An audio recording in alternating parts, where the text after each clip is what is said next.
자, 이어서 저희는 두 번째 특별 강연을 소개해 드리겠습니다. 두 번째 특별 강연은 요즘 뉴스에 자주 등장하는 기업의 대표시죠. 치차오 SES 창업자 겸 CEO를 모시고 전기 자동차의 미래에 대해서 짚어보도록 하겠습니다. 많은 분들이 관심 있게 보실 것 같은데요. 단상으로 모시고 저희는 이야기 나눠보도록 하겠습니다. 따뜻한 박수 부탁드립니다. Thank you for the opportunity. 초대해 주셔서 감사합니다. 탈탄소화의 중요한 부분 중에 하나가 교통입니다. 그래서 기름을 사용했던 것이 이제는 친환경 원료를 사용해야 하는 것이죠. 그래서 이와 같은 주제를 말씀을 드리면서 세 가지를 말씀을 드리도록 하겠습니다. 정부의 이니셔티브, 기업가 정신, 그리고 AI가 어떻게 도움이 될 수 있는지 말씀을 드리고자 합니다. 다음 슬라이드 부탁드립니다. So today, if you look at the automotive, 자동차 산업을 살펴보게 된다면 아마도 지난 100년 중에 가장 큰 변화를 겪고 있는 흥미로운 시기라고 생각합니다. 100년 전에 말을 타다가 차를 운전하는 변화를 겪었습니다. 그리고 이제는 석유를 사용을 하는 것이 전기 사용으로 바뀌고 있습니다. 그래서 100년 만에 겪는 가장 큰 변화입니다. 지난 1년 동안 코로나 이후에 가장 큰 긍정적 결과 중에 하나가 바로 전 세계적으로 많은 국가들이 또 주요 자동차 회사들이 이제는 전기차로의 전환을 약속하고 있고 또 앞으로 10년, 20년 후면 전기차만 생산하겠다라는 약속을 하고 있습니다. 그래서 앞으로 10년 내지 20년 안에 내연기관 차를 생산 중단하겠다라고 선언을 하고 있습니다. 뿐만 아니라 자동차 산업이 뿌리째 바뀌고 있습니다. 1년 전만 하더라도 전통적인 제조업체인 토요타, 폭스와겐과 같은 회사들이 최대 규모의 회사였는데 이제는 새로운 회사가 나타나서 테슬라 같은 경우에는 시가총액이 나머지 자동차 제조 회사를 다 합친 시가총액보다 더 커지게 되었습니다. 그리고 BYD라든지 니오 같은 새로운 회사들이 생겨나게 되었죠. 전적으로 전기차에 집중하고 있는 회사들입니다.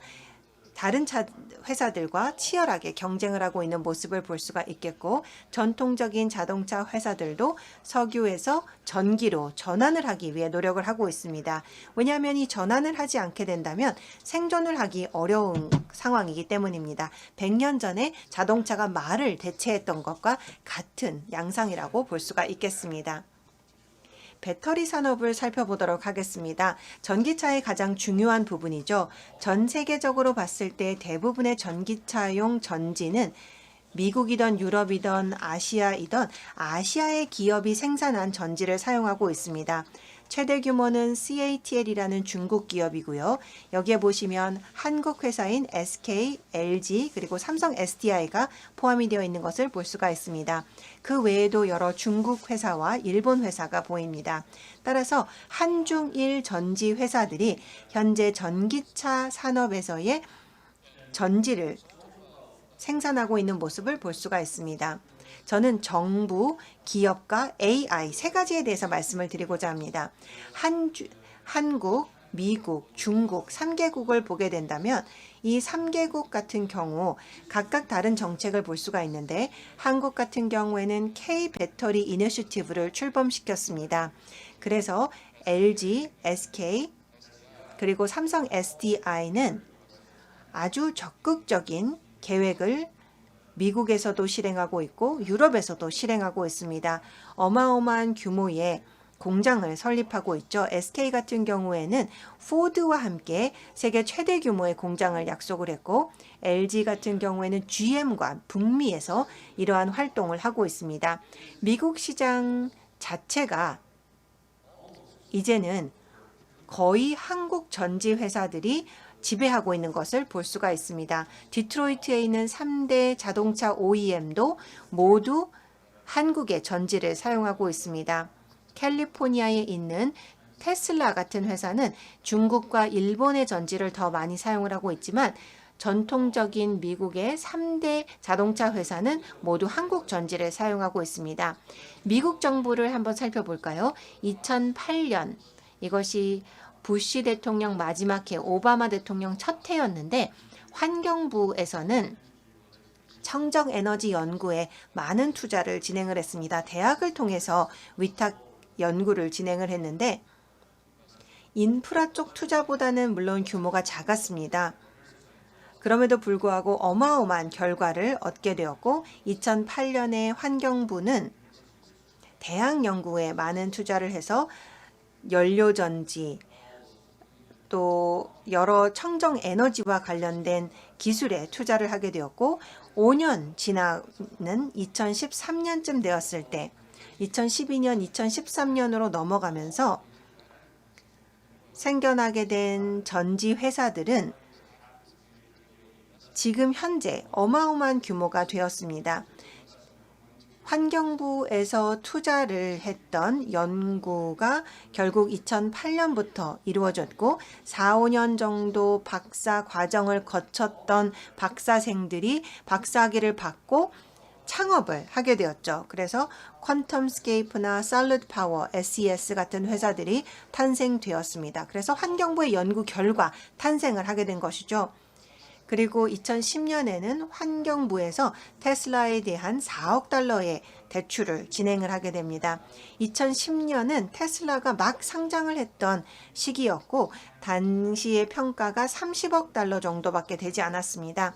테슬라가 캘리포니아에 있는 작은 자동차 회사에 불과했던 시기였습니다. 그렇지만 미국에서는 4억 달러를 투자했고 이제는 1조 달러의 규모가 되었고 다른 모든 자동차 회사를 합친 것보다 시가총액이 더 높아졌죠. 미국 같은 경우에는 초기 단계의 회사나 연구에 많이 투자를 합니다. 실패하는 경우도 많이 있겠죠. 그렇지만 성공하는 경우들은 상당히 큰 성공을 거두는 모습을 볼 수가 있습니다. 중국 정부를 살펴보게 된다면 2015년, 2016년에 전기차 백서 정책을 진행을 하게 됩니다. 그래서 전기차 제조업체들이 중국의 전지 공급 업체로부터 전지를 구매하도록 장려를 합니다. 그래서 한국이나 일본의 전지보다는 중국의 전지를 사도록 하고 있고 CATL이 그래서 성장을 하게 됩니다. 그때 당시에 CATL이 2011년에 시작이 되었기 때문에 2015년까지는 아주 작은 회사였습니다. 그렇지만 중국 정부의 정책 때문에 세계 최대 규모의 회사가 되었고 전 세계 시가총액의 3분의 1 정도를 차지하고 있습니다. 이러한 정부의 이니셔티브들이 이루어집니다. 여러 기업들 간에 또 국가 간의 경쟁도 이루어지고 협력도 이루어집니다. 때로는 이러한 경쟁과 협력을 통해서 효율성이 가장 높은 최고의 가격을 갖춘 제품이 탄생하기도 하지만 효율성이 완전히 떨어지는 경우도 발생을 하게 됩니다. 정부의 이러한 이니셔티브들이 아주 흥미로운 결과를 낳는 모습들을 많이 볼 수 있습니다. 그 다음으로는 기업가들에 대해서 말씀을 드리고자 합니다. 디지털 시대에서 애플, 마이크로소프트, SNS 회사들, 비트코인 또 이러한 업계 같은 경우에는 몇 명의 주요 기업가들에 의해서 완전히 탈바꿈하게 됩니다. 전기차 산업도 마찬가지입니다. 전기차 또 UAM, 전지 또한 기업가들에 의해서 탈바꿈하는 것을 볼 수가 있습니다. 그래서 헝그리 정신이 가진 기업가에게 자원이 주어졌을 때 어떠한 결과가 나올지 절대 과소평가할 수가 없습니다. 이러한 기업가들의 99%는 실패하겠지만 성공하는 1%가 세상을 바꿔놓고 있습니다. 특히나 미국에서 중국에서 이러한 기업가들이 많이 나오고 있습니다. 테슬라의 창업자 루세드, 리비안, 졸비의 창업자 니엘, CATL의 창업자를 꼽아볼 수가 있게 됩니다. 니엘 같은 경우에는 재정적인 성공을 했을 뿐만 아니라 새로운 세대에게 아주 영감을 주는 스토리를 만들어내고 있습니다. 역사를 보면 여러 시대가 있습니다. 디지털 시대가 있고 컴퓨터의 시대가 있고 SNS 시대가 있는데 이제는 전기차 시대라고 생각이 됩니다. 그리고 시대별로 그 시대를 형성한 기업가의 스토리들이 있는 것을 볼 수가 있습니다. 이분들은 어마어마한 회사들을 만들어서 세상을 바꾸어 놓았기 때문입니다. 마지막으로 말씀을 드리고 싶은 것은 인공지능 AI입니다. AI의 목표는 결국 자동차와 관련해서 지속 가능성과 안전과 직결이 되어 있습니다. 오늘날의 모든 EV들, 육지용이든 날아다니는 것이든 안전이 가장 큰 이슈가 되겠습니다. 최근에 GM과 현대가 대대적인 전지로 인한 리콜이 있었죠. 전기차들이 예를 들어서 충전 중에 화재가 발생하는 경우도 있습니다. 이러한 부분에 대한 혁신이 필요하고 퀄리티 컨트롤이 필요합니다. 전통적인 퀄리티 컨트롤을 생각해 보면 열심히 일해서 생산성을 높이고 안전을 높이는 것이었는데 단순히 통계를 이용을 해서 개선을 했던 반면에 현재는 디테일 하나하나를 모니터링을 해야 합니다. 예를 들어서 동전을 하나 던지면 예전에는 50대 50이었죠. 그런데 오늘날은 동전을 던졌을 때 손가락의 위치, 손가락의 힘, 바람 등 모든 요소를 모니터링을 하게 됩니다. 그렇게 되면 100% 동전이 어느 면에 떨어질지를 예측할 수가 있게 되는 것입니다. 그것을 하려고 하는 것이죠. EV 안에는 수천 개의 부품이 들어가게 됩니다. 자동차 회사와 전지 회사들은 최선을 다해서 원자재까지 또 채광까지 모든 데이터를 수집하려고 합니다. 그래서 모든 부품에 대해서 모든 원료에 대해서 24시간 모니터링을 하게 됩니다. 채광에서부터 이것을 제조하고 가져와서 자동차를 조립하는 것에까지 모든 것들 또 이 부품과 관련되어 있는 온도, 압력 모든 요소들을 데이터화하게 됩니다.